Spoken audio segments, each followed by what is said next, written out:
Thumbnail देखकर के आप समझ ही गए होंगे कि आज मैं बात करने वाला हूं कि कैसे वास्तु का प्रभाव रिलेशनशिप्स पर पड़ता है। जी हाँ, बिल्कुल ठीक सुना आपने। वास्तु का आपके रिलेशनशिप्स पर बहुत गहरा प्रभाव पड़ता है।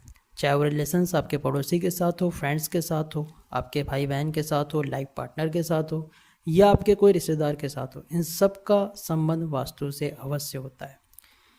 लेकिन इसे जानने से पहले आपको समझना होगा कि वह कौन सा प्लैनेट है और कौन सी दिशा है जो आपके रिलेशनशिप से संबंध रखता है।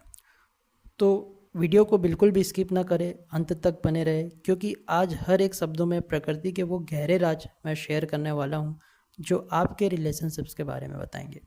अगर आप चैनल पर नए हैं तो चैनल को सब्सक्राइब जरूर करें, और चैनल पर हम वास्तु की जानकारी के साथ हाउस प्लान भी शेयर करते हैं, और साथ ही वीडियो को लाइक करना बिल्कुल भी ना भूलें। तो आइए जानते हैं आखिर वो कौन सी दिशा है जो आपके संबंधों को बताती है, आखिर वो कौन सा प्लैनेट है जो आपके कनेक्शंस को बताता है। पहले हमें यह जानना होगा कि किसी के भी साथ रिलेशनशिप बनाने के लिए और कनेक्शंस को लंबे समय तक बनाए रखने के लिए हमारे मन का साफ होना बहुत ज़रूरी है। क्योंकि मन में अगर नेगेटिव नकारात्मकता यदि है तो रिश्तों का लंबे समय तक टिकना बहुत मुश्किल होता है।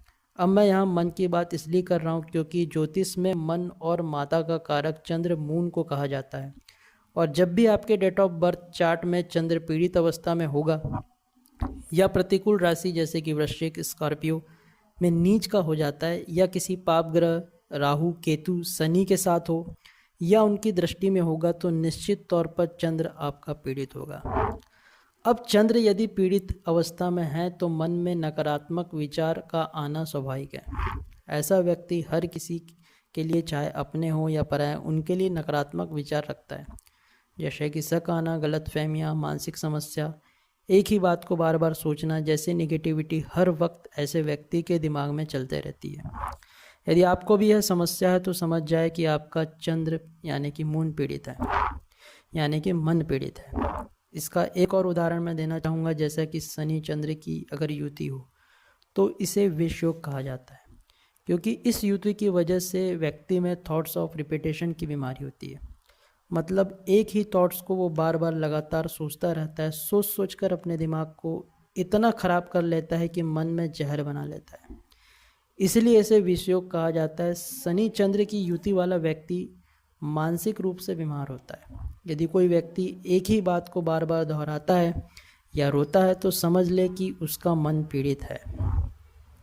अब ऐसे व्यक्ति को यदि कोई बात बोल दे या कोई बात बोल दी जाए तो वह व्यक्ति इसी बारे में सोचने लगता है कि उसने मुझे क्यों बोला, किस लिए बोला, काहे के लिए बोला, बोला तो आखिर क्यों बोला।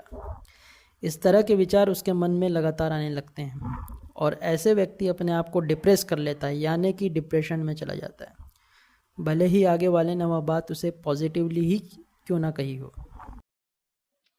अब हम बात करते हैं वास्तु की। वास्तु में चंद्र की दिशा नॉर्थ वेस्ट, जिसे वायु दिशा भी कहा जाता है, को बताया गया है। अब यदि आपके घर में नॉर्थ वेस्ट डायरेक्शन में कोई दोष हो तो समझ ले कि आपका या आपके परिवार के किसी सदस्य की पत्रिका में चंद्र पीड़ित अवस्था में है।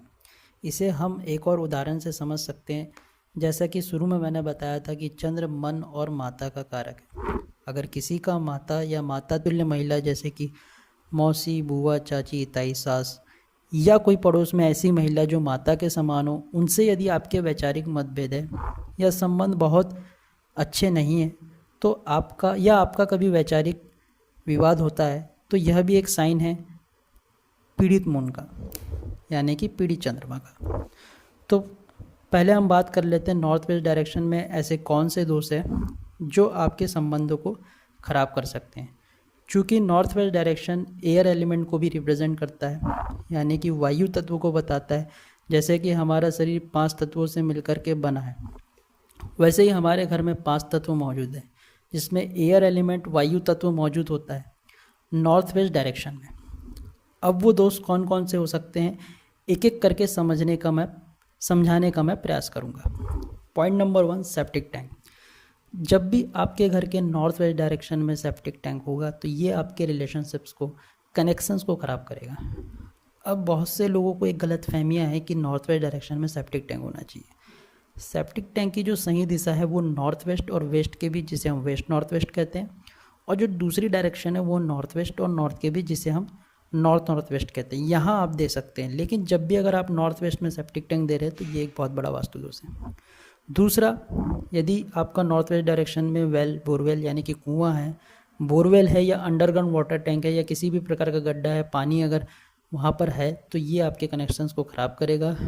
कोर्ट कचहरी केस जैसे संबंध हो सकते हैं। एकलता यानी कि उस घर में अकेलापन जरूर होगा, रिलेशनशिप्स खराब होंगे, अकेलापन आएगा। ये सारी समस्या जो है नॉर्थ वेस्ट डायरेक्शन में अगर गड्ढा है, पानी है किसी भी प्रकार का, तो ये देखने को जरूर मिलेगा। तीसरा जो पॉइंट है वो एक्सटेंशन, किसी भी प्रकार का कोना कटा हुआ है, बड़ा हुआ है, तो ये भी एक प्रकार का वायु दोष होता है, वायु में दोष होना होता है, ये भी आपके रिलेशनशिप्स को ख़राब कर सकता है। तीसरा, अगर ओपन एरिया बहुत ज़्यादा खुला हुआ हो तो ये भी एक वास्तु दोष है। नॉर्थ वेस्ट में चंद्र पीड़ित का साइन है ये। दूसरा, अब ये अगला जो पॉइंट है, पॉइंट नंबर 5, हम ये बोल सकते हैं कि नॉर्थ वेस्ट डायरेक्शन बहुत ज़्यादा नीचा है नॉर्थ ईस्ट के कंपेयर में, ईशान कोने के कंपेयर में, तो ये भी नॉर्थ वेस्ट का दोष है। अगला जो हो सकता है कि मेन डोर हो या मेन गेट हो नॉर्थ वेस्ट में, ये भी आपका एक साइन है कि नॉर्थ वेस्ट में दोष है। छठवां जो पॉइंट है वो 6 पॉइंट ये है कि एक्स्ट्रा वेट, साउथ वेस्ट को भी एक स्टेबल रिलेशनशिप्स के लिए माना जाता है, लेकिन अगर साउथ वेस्ट के कंपेयर में नॉर्थ वेस्ट में ज़्यादा भार है तो ये भी नॉर्थ वेस्ट में दोष को बताता है। तो मैंने आपको बता दिया कि नॉर्थ वेस्ट में ये अगर दोष हैं तो समझ ले कि आपके घर में रिलेशनशिप से लेकर के प्रॉब्लम हो सकती है। इसको आप एज़ पर वास्तु उपाय करें, और इसके और क्या सिम्टम्स हो सकते हैं, क्या साइंस हो सकते हैं, ये मैं अगले वीडियो में आपको ज़रूर बताऊंगा। तो इसलिए आप मेरे चैनल को सब्सक्राइब करें और वीडियो पसंद आए तो इसे लाइक ज़रूर करें। धन्यवाद।